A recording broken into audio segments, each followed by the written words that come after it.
Hello, welcome to Upstate Archives. My name is Christina. I'm a digital producer here at News 10, and each week I sit down with local experts to dive into the Capital Region's beautiful and interesting history. This week I'm going to be talking about whaling in Hudson with three experts, Brenda Schufelt, Elaine Eichelberger, and Richard Baselow. All three of them worked together to create an exhibit at the Hudson Area Library, mainly on whaling. Thank you guys so much for joining me today. I know two of your researchers, you are from the Hudson Area Library. Yeah. Just tell us a little bit about what you guys do. Sure. So my name is Brenda Schufelt, and I'm the History Room Coordinator at the Hudson Area Library. We do have a very active history room that covers the history of Hudson, Greenport, and Stockport, which are our library service areas, and then out into Columbia County. So we have programs probably about 10 times a year with collaborating with other organizations also. And we have a big exhibit that we do every year from 2 to 4 months in the community room. Wow.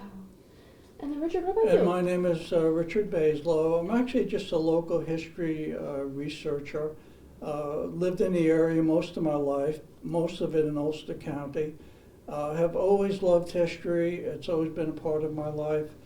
Researching early American documents and manuscript materials. I've done that for a long time. And for a while I worked in the Delaware State Museums for about 10 years. But I enjoy research and I enjoy history. Absolutely. And I am Elaine and moved here just about 5 years ago from Texas. Wow. But very much a history enthusiast and have some experience in research through museums in Houston, Texas, and started as a volunteer in the history room about 3 years ago, and have worked with Brenda on 3 exhibits now, co-curating with her. Wow, excellent. I mean, just to start us off, I personally don't have much knowledge about whaling, let alone whaling in Hudson. So, I mean, we could just start with a quick introduction of when did whaling first begin in the North American continent in general, and how did it make its way up to New England and eventually Hudson? Sure. Well, Richard can say probably the most about this because he's done the most research. But whaling began with indigenous people, and it started off as being just offshore whaling, or even whales that had come up and become beached would be harvested and used for various products. And the colonists actually learned from the indigenous people that were whaling and started copying them, both in the Delaware Valley and also the Wampanoag on Nantucket. Yeah. Whaling basically evolved from drift whaling. Drift whaling was whales as they drifted on shore and got caught in those tidal waters were harvested by Native American people and by early colonists. So colonists realized that was a very important resource. And in its earliest years, like in the 1600s and the 1620s, they actually passed laws to protect that resource for those communities where those whales would wash ashore. And so drift whaling evolved to close shore whaling. And then as whales were over-harvested close to shore, it started to evolve to whaling further out into the oceans. Then about 1750, they developed what were called try-works on ships that turned ships actually into floating manufacturing warehouses. Wow. And then from that point forward, whaling becomes actually longer voyages, going farther into oceans and other areas. And by that time, basically, New England is the whaling capital of the United States. Wow. They're sending whale ships all over to the South Atlantic and the Pacific and the Arctic and pretty much all over by that time. And it came to Hudson in 1783 during the American Revolution. All Nantucket and a lot of the New England coastline was very vulnerable to British attacks and kidnappings and burning ships. And so a group of New Englanders, primarily from Nantucket, primarily Quakers, decided to find a safer harbor to have a whaling and shipping business, not just whaling, but also a maritime shipping business. And they came up the Hudson River for its safety away from the open sea, and that is where it started. They bought property from some Dutch that were already in what is now Hudson's waterfront, was once called Clavrock Landing. And at the time, there was a couple of warehouses, I think a grist mill, just a few structures there. But there was active trading going on between the Dutch and the indigenous people at the time. So they came in and basically bought it from the Dutch. And that's how Hudson started. Wow. I mean, I think the obvious question that people might have, at least I did when I was first learning about it, were there whales in the Hudson River? And how did that work exactly? So everybody has that question, and one of the things that Elaine was saying as we were coming up here is to point out the myths that are kind of even in Hudson, among the residents of Hudson. So what I heard growing up, I originally was from here, although I moved away, never to return, although here I am, was that the streets of Warren Street, our main street, are extra wide so that they can drag the whales up the street to the factory to be processed, none of which is true. None of it is true. So there were whales in New York Harbor. We do have images of drawings from a Dutchman named Dankerts of whales there, but they never came up the river. And the whale ship, as Richard said, with the try-works, they would be melting down the blubber, and they actually would create the kind of barrels where they would put the whale oil. So it would basically be processed enough so that it could be stored below, which means they have a whale off the side of the ship that they're actually cutting into, getting the blubber out while the sharks are circling because there's blood in the water. I mean, it was just, I cannot believe anybody did it, but they did. But no whales in the river, no whales being dragged up the streets. So that's one thing we tried to make clear in our exhibit. But by bringing the oil and the byproducts of the whale to Hudson, where it was safe, that is where industries were born in Hudson to turn the whale oil into candles and soap. There was shipbuilding that sprung up, and there were shipyards right there on the waterfront, and there were rope and sails and all kinds of other businesses came about due to the whale byproducts coming into Hudson. Right, absolutely. I'm sorry, I think one of the things that's so astounding is how fast the businesses started. So they were building ships within A couple of years. within 2 years from coming to Hudson with nothing. No They were building those infrastructure. ships. And so if it's kind of hard to imagine what Hudson would have looked like back in the 1780s or 1790s when you compare it to the way it looks now, because now you're lucky if you get a schooner, maybe the Apollonia, that comes into harbor every once in a while, or possibly the sloop Clearwater might come in. But if you go back to the 1780s and 1790s, you had all of this shipbuilding that was going on. You had all of these manufacturing facilities for whale oil and candles and soap, and the attendant industries of sail making and cooper shops and ship's carpenters. And so if you walk down the streets of Hudson on your way down to the harbor, you would have heard all of these sounds of a bustling maritime harbor, where today the streets are quiet, and it's quite a different story than it would have been back in the 1790s. Did it smell? There's a lot of accounts of how bad it smelled. Really? Yeah. Oh, I'm not a big fan of seafood, so I don't think I would have been able to live there. And so, I mean, we're talking about, like, it became bustling at this point. How did that sort of affect the surrounding community? I mean, what was the population growth like because of the rise of this industry? I know that it's, at the time that they bought when the New Englanders bought Clavrock Landing, there was only about 300 people living in the area, and within a couple of years it was 1,200, And then by 1801, I think there was like 4,500 people living in and around the Hudson area. And it went up as high as 10,000 at one point. Now there's probably less than 6,000, so it's even smaller than it was at its heyday. Wow. It had lots of ups and downs. Yes. Hudson is a story of reinventing itself several times, because there was actually two distinct phases of whaling. It wasn't just one boom that lasted for a long period of time. It only lasted about 20 years, and then there was a economic downturn, and there was absolutely no whaling going on during the 1820s at all until 1829. They revived the industry, and it lasted officially until about 1845. The last ship came back into harbor. And even though time-wise 1840s was the peak of whaling in the United States, it was the end of whaling in Hudson. Wow.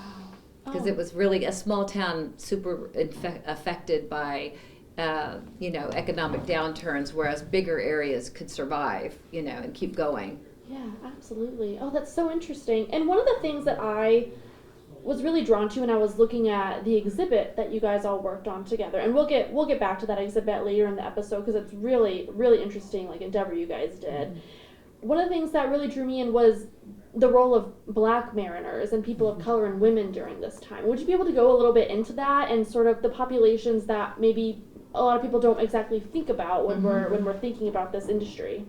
Yes, well, we were approached by Richard Basilow a few years ago, who said, I have all of this research that I've done for years on just whaling in Hudson, and nobody has ever put all of these things together. And people always approach us and they have lots of questions about this era. So he said, I think we should do an exhibit. And we said, we think we should too. But then we wanted to look at Indigenous people, at Black mariners, people who hadn't had a voice often in this history. And it's very difficult to do on a local level and really find the names, and Richard did that, which he will tell you about. Also, we learned a lot, and there's right now a lot of study and kind of rethinking of the role of waterways in the Underground Railroad. Wow. There's a lot of research being done now because it's so much easier to stow away on a ship and get up north than it is to walk there and be through all that danger. So we've actually been working with the African American Archive of Columbia County on some of their research and their ideas, and they were in the movie that we did.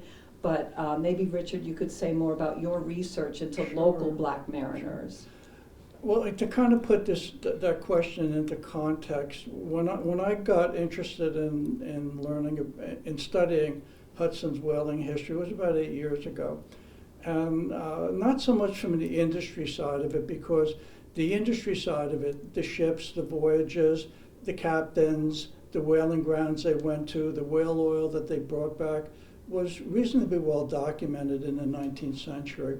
But the part that always kind of caught my attention and my interest was the fact that the human side of Hudson's whaling story has been basically overlooked for over 200 years. And what I mean by that is, who were the men who sailed on these voyages? What communities did they come from? What were their experiences like? And what were the experiences of their wives and families while they were gone for long periods of time? Because they had their own trials, their own hardships they had to deal with. And so this whole part of Hudson's whaling history has basically been overlooked. And so what I decided to do was look in special collections in museums, historical societies, universities, libraries, and national archives to see if there were remnants of Hudson's documents and information left over that would shed some light on that human story. And so 8 years ago, I couldn't have told you a sailor on a whaler out of Hudson if you'd have given me money for it. Today, actually, the story is quite different because we've been able to compile, by working together, over 1,200 mariners that either lived in the Hudson Valley and sailed out of New England whaling ports, Over 200 sailed specifically on voyages out of Hudson or Newburgh. Over 125 were mariners of color, and we've started active narratives on about 40 of those. And one was even a woman that sailed out of New London, Connecticut, with her mariner, Arctic explorer husband on a 4-year whaling voyage to the Pacific. And you normally associate those stories with New England whaling, but that particular story was a Hudson story. So let me just talk to you about one mariner of color. His name was James Williams. He was 31 years old. He was from Virginia. And he sailed on the ship Alexander Mansfield out of Hudson between the years 1830 and 1831. And the crew list is part of our exhibit. And when you look at that crew list, and the associated documents that are with it, it indicates that he lost his life in August of 1830 off of the South Atlantic on that whaling voyage. But the interesting thing about James Williams' life is that might not have actually happened. The whaling master, George W. Bennett, who was a Quaker, may actually have done James Williams a kindness. We don't know if James was a free person of color or enslaved, but there is evidence to suggest that he might have actually survived that voyage, went on to live a life partly in Albany, out in Nantucket. He had a wife or a partner in Virginia with children that he obviously cared about because he went down there to revisit them. He also had either a wife or a partner in Nantucket with children. A very complicated life by any means. But the interesting part about it is when one of those wives or partners passes away, both of those families converge on Nantucket and finish out their years there. So it's kind of an interesting story about how complicated mariners of color during that time period had to live their lives. And there are other stories as well, but that's just one of a person of color from Hudson's history. Absolutely, absolutely. Well, that's so fascinating. Thank you so much for sharing. And I think that'll bring us to our first break. Thank you so much. Join us.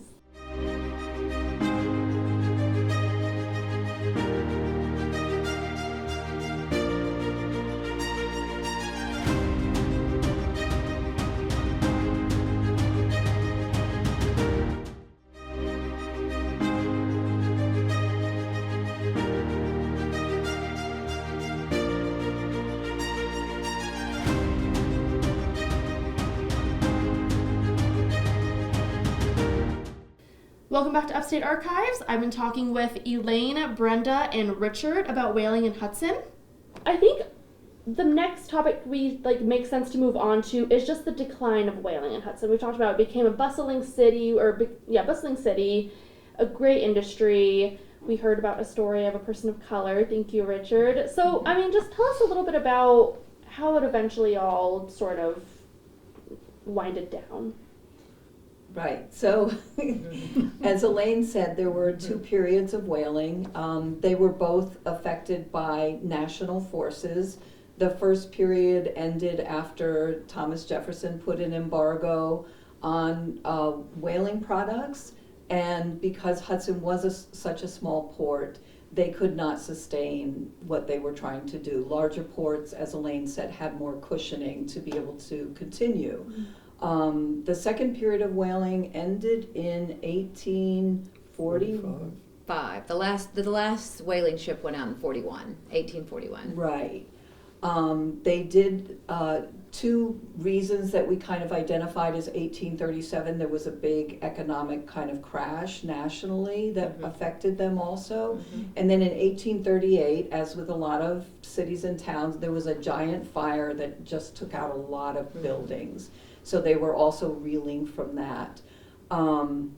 Just going back, one of the reasons the original proprietors who founded Hudson came to that area was because they could diversify.